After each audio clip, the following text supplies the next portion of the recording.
If you're a video vlogger like I am, whether it's on Instagram, Facebook, or YouTube, you do get asked a lot of questions. And one of the questions that I have received for quite a few years now, and understandably, I can understand why they're asking the question, is they say, "Oh, John, we watch you on YouTube. You make YouTube videos, and you always talk about you fertilize a vegetable garden with homemade fish emulsion. But why don't you show us how you make that fish emulsion?" Okay, I get the point. All right, so instead of me answering the question in writing, right now I have the perfect opportunity to actually make the video for all of you wondering how I make my homemade fish emulsion. Uh, you'll be surprised how easy it is. Watch the video to the end, so let's get into it. Before we get into this video, if you guys are watching this video on YouTube, then why don't you support the channel on YouTube by clicking these buttons right here. That would certainly help me out, help the channel out, and I appreciate it. Now, let's get into the video.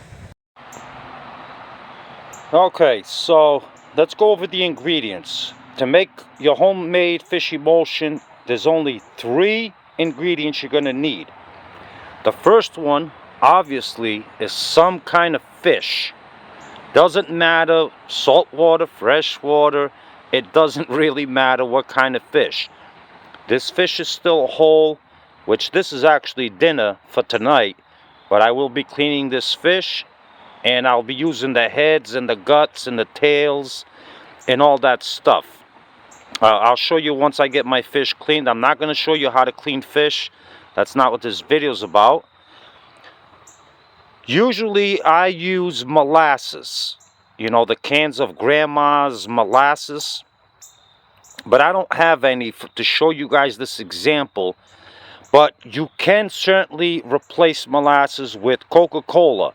Because what we're looking for is sugar. If you don't want to use Coca-Cola, you can certainly use just straight up regular sugar.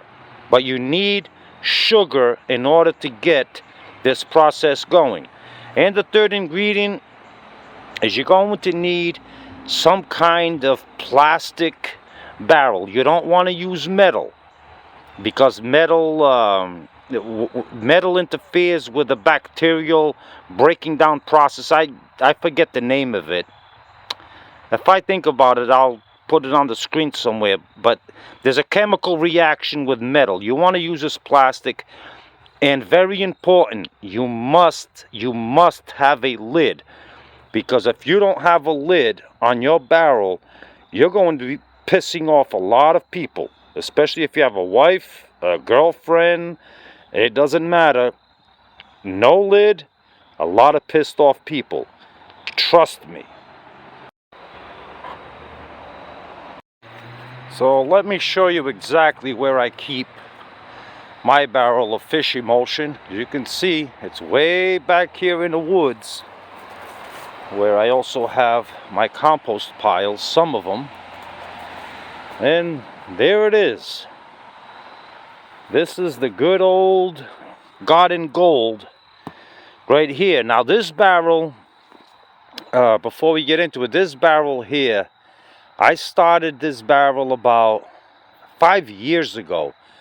So I'm going to eventually sit down with you guys for about a minute and explain to you what we're trying to accomplish inside of that barrel by doing it the way that I'm going to show you how it's done, how I do it. There's a reason behind the madness, and it works. But this barrel here has been going for 5 years, and I keep feeding it every year. And trust me, I'm not going to leave this open too long. It doesn't look pretty. Look at that. And it absolutely stinks. But you see all that? That is very active. There is a lot of stuff happening right in this barrel right now. And that's what I'm going to explain to you guys, exactly what's happening in there.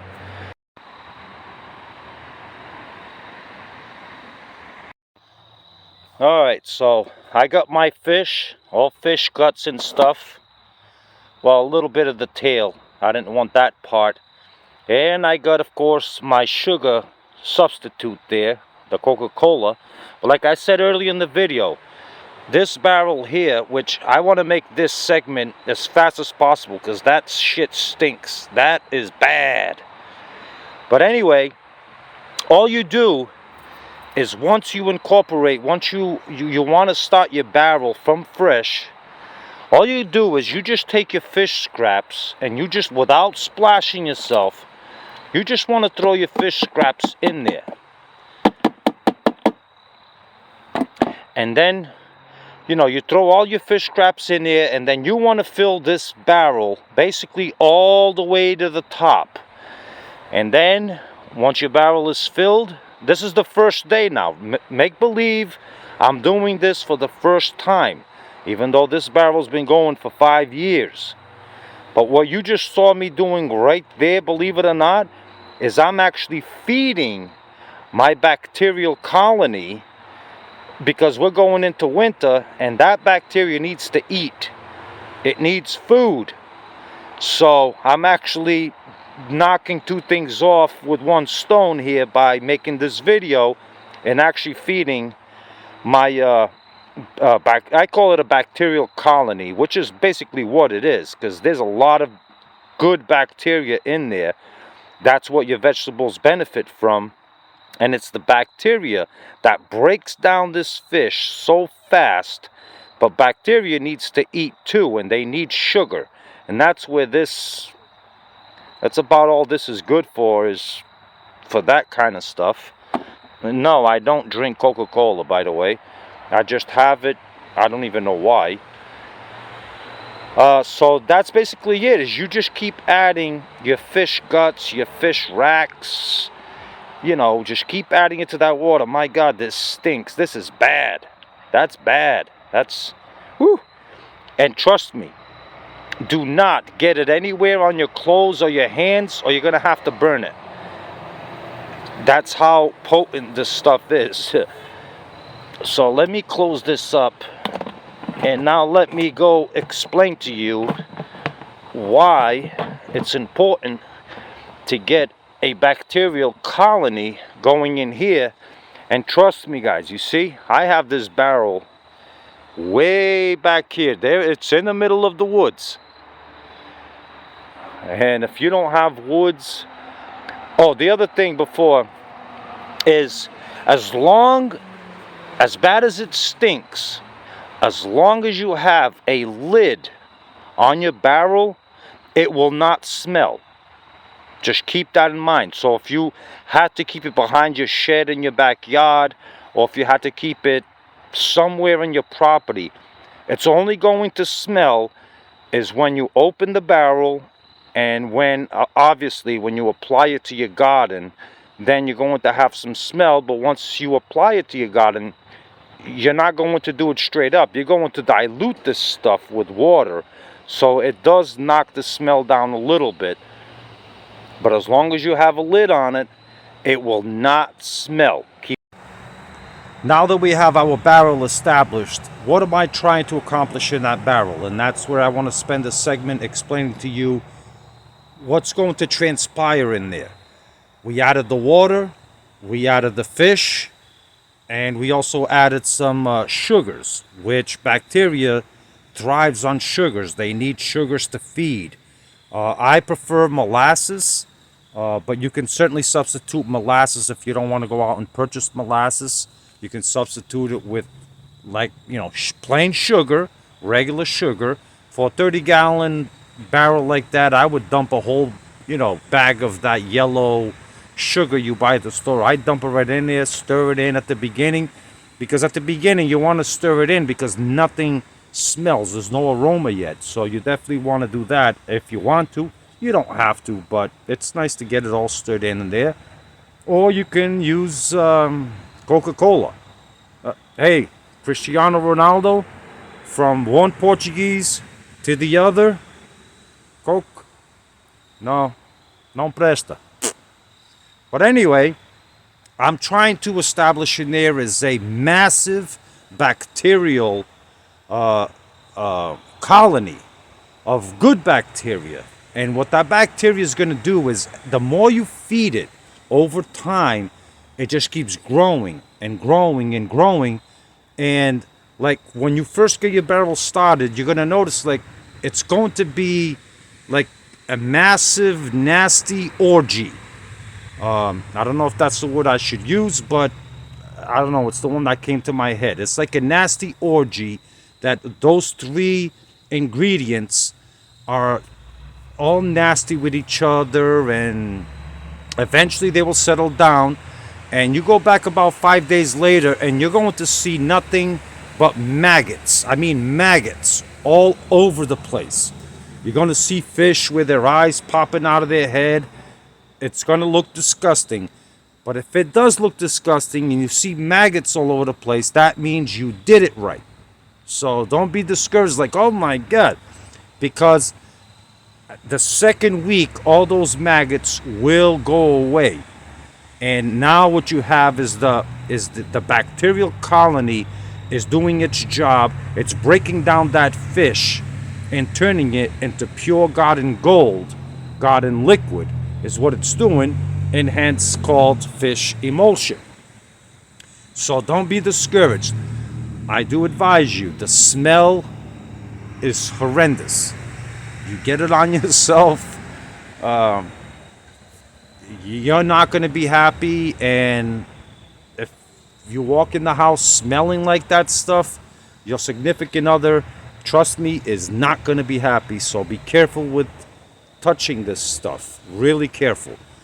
The other thing is, you got to keep feeding. It is important that you don't just throw fish in there and then forget about it. No, once you establish your bacterial colony in that barrel, you need to keep feeding it. And by feeding it is you got to constantly, maybe once every 3 months, throw some fresh fish in there. If you don't have any fish, then throw more molasses or add another 2 liter bottle of Coca-Cola into that mix, or another bag of sugar. And you need to keep feeding that bacteria. It needs to keep eating. And that's what I said earlier when I said, oh, I'm knocking 2 birds off with 1 stone, is because not only am I going to get to eat the fish, but we're going into winter time here, and I'm not going to be doing much fishing. I don't ice water fish and with little bobbers and the little lakes frozen ice. I don't do none of that stuff. I find my life too precious to go mess around on top of ice. So, but anyway, you need to keep feeding it. And, you know, once you feed it like I'm doing now, that feed right there for the bacteria will last until, you know, February, March, which springtime comes. I keep on adding and adding and adding fish to it. And you don't have to keep adding water every time you add fish, because fish, given the fact that it comes from water, once fish breaks down, believe it or not, fish has a lot of water in its own content. So as the bacteria is breaking down that fish, it's going to create its own water, which is the fish emulsion, to be honest with you. But you, just as you think your barrel is getting low, you throw some fish in there, you go back, you know, a week later, and boom, the water content is right back up, because the bacteria is doing its job. So, with that being said, I hope this video helps you guys understand what I'm trying to do with that fish emulsion, homemade. It works fantastic. As soon as you add it, you know, every 3 weeks, I like to go around the garden and fertilize with it. And the plants respond extremely well. Everything is organic that I did there. And your vegetables will let you know that they absolutely love it. Take that from me. So there you go, guys. I hope you enjoyed this video. I hope it was helpful to you. And if it was, you could at least give the video a thumbs up, if you don't mind. Right down there, give it a thumbs up. Until next time, All of you stay safe and keep your heads on the 90-degree swivel. Bye, guys.